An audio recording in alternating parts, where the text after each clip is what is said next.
What's going on, everybody? My name's Hussein the Brain. You're watching The Couch, and these are my picks for Week 17 of DraftKings. We're concentrating on GPP picks. We're concentrating on the main slate. And yeah, these are my NFL DFS picks. So last week, we had a very successful week. I had a crazy story that I told on the podcast episode that we did. I will link below to that episode. Make sure you check it out if you're interested in a crazy roller coaster story.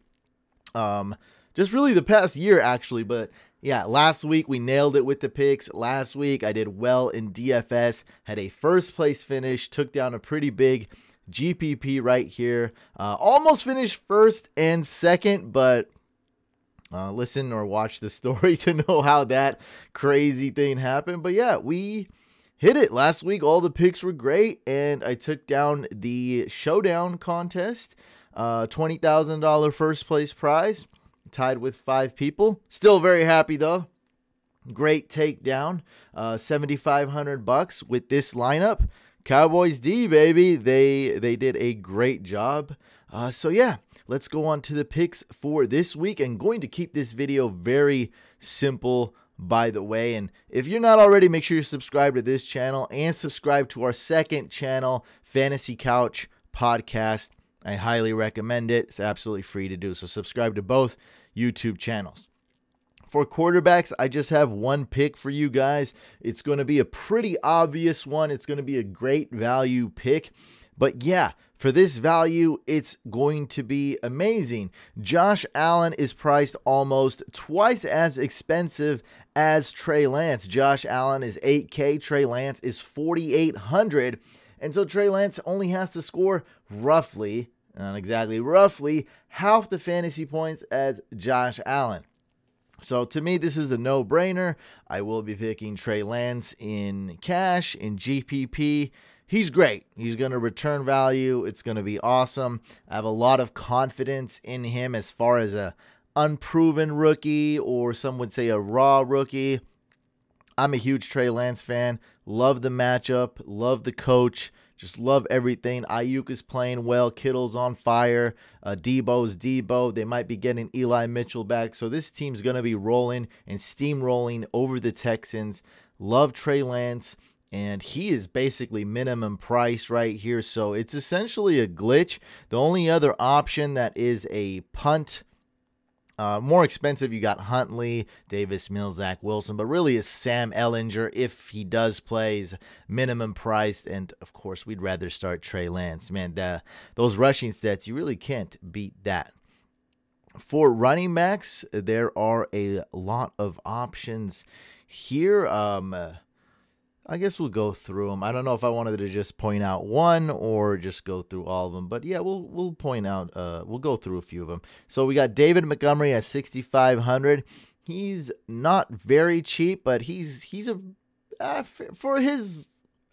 elite option without the elite price tag. I'll put it like that. Elite price tag is like $7,000, $8,000, right? This guy's only $6,500.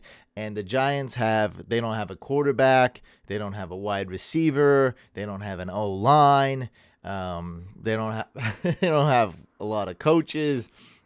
I mean, they are nothing. They've already unraveled. They're not unraveling. So they're done. The Bears should get a lot of opportunities here, and David Montgomery is just getting everything. He'll get catches. He'll get goal line touches. So I love Montgomery as an elite option. Luckily, Ronald Jones did not have a great game last week. He didn't go off, right? 16 fantasy points against the Panthers. And so that way we're going to keep this more on the contrarian side, or at least just not. I'll just say he won't be too chalky because he only put up 16 fantasy points instead of 21 or 22. If you put up over 20 fantasy points, a lot more people will pick him. Ronald Jones, 6,300 going against the Jets. Need I say more? Another elite option is Rashad Penny. These aren't that genius. I'm be honest. 6,100 going against the Lions. Fairly obvious there. Keep tabs on Alex Collins, but Alex Collins having a chance of playing or being in the mix is just going to help us get more of a contrarian pick out of Rashad Penny. Now, my number one pick for running back is going to be Devin Singletary. I was a fan of his as a prospect. Now, I know I never was like, this guy's elite. You know, he's going to be like the next, Todd Gurley in his prime or anything. No, I wasn't like that. But I was like, this guy's a sleeper. I like him. Ended up being okay. And then pretty disappointing after that. So overall, a little disappointing career as far as like, okay, this guy can start him at RB2 every week. He just wasn't that. He was more so on my bench or desperate flex start in season-long leagues. But this week, with the weather being far from ideal, now the weather people are saying could be very bad. Just people on like talking to me, commenting and messaging. I think it's being exaggerated, but I kind of learned my lesson to maybe be a little bit more cautious and do more research. The last time the Bills played, when the Patriots ran the ball every time except for 3 pass attempts.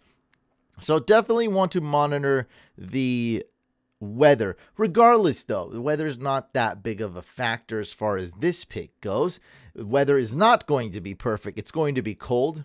It's almost for sure going to snow. Almost for sure not going to snow a ton either. And it's going to be windy. Like, we know these things, right? It may not be a snow blizzard or anything crazy like that to where Josh Allen can't throw the ball. I don't think that's going to happen. It's not going to be extreme weather, but it's not going to be ideal weather. Nonetheless, they are facing the Falcons. Terrible defense overall. Bills could have the most commanding lead out of all the games, right? Maybe the Niners have a commanding lead. Definitely the Bucks. There's another team I can't think of that should have a huge lead, but definitely those teams right there. And with this commanding lead, with Singletary pretty much being stated as the starter, the main running back in that backfield, and kind of solidifying that role, well, as much as we can with this Bills backfield, right? We don't trust it that much, but hey, this isn't about trust. This is about taking a risk and taking down that first place prize in a GPP. So, workhorse role, I'd say we'll check that we'll pencil that in, right? With a check mark, right? Price, definitely there. It's a very cheap price, $5,400, right? Game script, that's there. Bills versus Falcons, like, let's be real, right? Weather conditions could only help us. It's not a big factor, but that's going to only help us. If it's windy and snowy, this could be a Singletary type of game. So everything's there. Everything. The matchup, the price, everything. And then we have a guy who's been kind of labeled and regarded as a disappointment. This is not a sexy running back. This isn't a running back that everyone's talking about on Twitter. It's not a running back everyone's touting about. This is not a prospect when he came out of college that everyone was drooling over. So as far as the sexiness, the hotness, the appeal, right? The popularity contest, he's not winning that.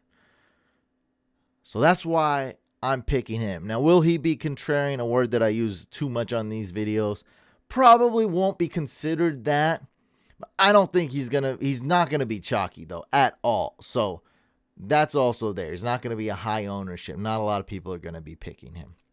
So those are my running backs, and Singletary is my favorite one. Just want to make that super obvious. For wide receivers, pretty simple here. Tyreek Hill had a bad game. You're never really going to get Tyreek Hill for this type of ownership, for this type of price, right? He's the third most expensive wide receiver on the slate. We know he's got upside. We know he's got Mahomes, who's on fire. The Chiefs are on fire. Tyreek Hill, 8,300. Mike Evans, as long as he's playing, I feel like no one's going to really pick him. Everyone kind of hates him. He's questionable, but against the Jets, magical things could happen. He's 7,000 going against the Jets. We got Brandon Cooks. That's an okay pick. Nothing much to say about that. We'll see if the Niners try to double team him, but he should be a target monster. 6,000 going against the Niners.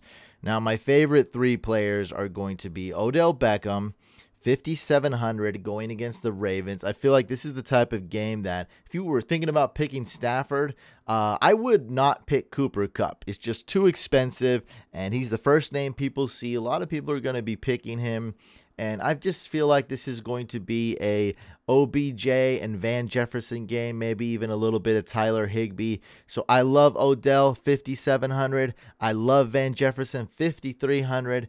Going against the Ravens, we already know what's up with the Ravens defense and their secondary. Absolutely decimated. An absolute mess. No words, no nothing, no chalk, no Microsoft Service tablets. Nothing's going to fix that.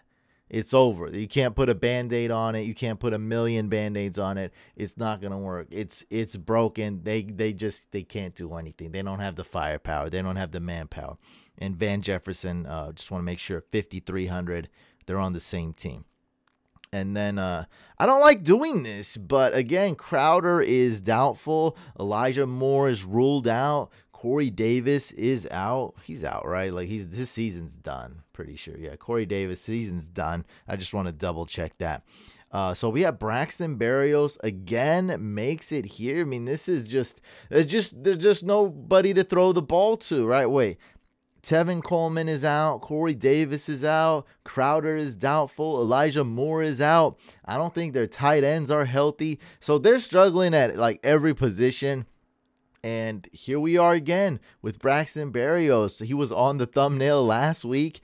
15 fantasy points last week. That's pretty good. I really felt like he could have got more. I think he got was it a kick return or punt return? He returned it in for a touchdown. We see he got 2 rushing attempts week 15, 1 rushing attempt last week, 6 targets last week. So he did very well. And oh boy, did he hit value. Was he salary relief? Now, if you put Berrios in your lineup and you put Trey Lance in your lineup, that's so much salary relief. Both those guys are basically 50% off their price tag. So that's just going to help you a lot when you're setting up your lineups, and you'll be able to pick all the studs that you want. You can pick the best defense. You can pick Travis Kelce, whatever you want. Mark Andrews. It'll be very easy. Okay, so for tight ends, we do have a lot of good picks, like Mandrews, Kelce, Kittle, whatnot. But I'm just going to give you the punts. I think that's going to help you guys out the most. Brevin Jordan, I like him. Could possibly have his biggest game of his career. What's the most fantasy points he's put up? 13, 12, around there. So, hey, maybe he does beat that. He's 2,800 going against the Niners. Texans will have to throw the ball. I'm assuming that's how the game script's going to go. I got Jonnu Smith as well. Minimum price club, ladies and gentlemen. So Jonnu Smith is in the minimum price club, 2,500 going against the Jags. Nelson Aguilar is out. Now that doesn't really mean anything at all, but it just makes my pick sound a little bit better. It doesn't really. I just being honest, it means nothing. But I just have a gut feeling about Jonnu Smith. Could be used. He's still talented. Bill Belichick, you never know what this man's going to do. The game script doesn't align up, but with that price, I just feel like this. We're going to be playing tight end roulette, right? Might as well save on the price. That's how I put it. And then my super sleeper is going to be Steven Anderson. I don't even know how to spell this guy's name. No, I spelled it right. I just didn't. Okay, it's right here. Steven Anderson. This is the Chargers' third string tight end, but their second string tight end's been out. Their first string tight end just been announced that he's out as well. And their other tight end is Trey McKitty. He's pretty inexperienced. He's a rookie. And so Steven Anderson, he would do a lot of things in the beginning. He would get those like fluke touchdowns, like 1 target, 1 touchdown type of performances. Like that's this guy. But now he's going to get a lot more snaps. He's going to be involved in goal line packages and big packages. And man, again, it's minimum price. I'd throw a dart. Can't go wrong. If one of these guys gets in the end zone, right, Jonnu or Steven Anderson or even Brevin Jordan, I like that. And I like him in that order. Number 1, Steven Anderson. Number 2, Jonnu. And number 3, Brevin Jordan. That's how I like him in order. All considering their price and everything. For defenses, I'm going to list all the options that I would consider. Patriots, Bills, Saints, Seahawks, Bears, Chargers, and Colts. Now, Colts are the cheapest, followed by Chargers, second cheapest. Now, out of those, the two that I like the most are going to be the Patriots defense. They're my number one ranked defense for the entire week, including Sunday night, including Monday. So I absolutely love them. I project them to score the most points. I expect double-digit points from this defense. I love them. Everyone should. They're going against the Jags, and Jags are beat up too, right? Just speaking of fantasy points, just speaking of the math, they allow the most points to opposing defenses, the Jaguars. So right here, we see that 32nd right here. And my next favorite is going to be the Bears. We already talked about them with Montgomery.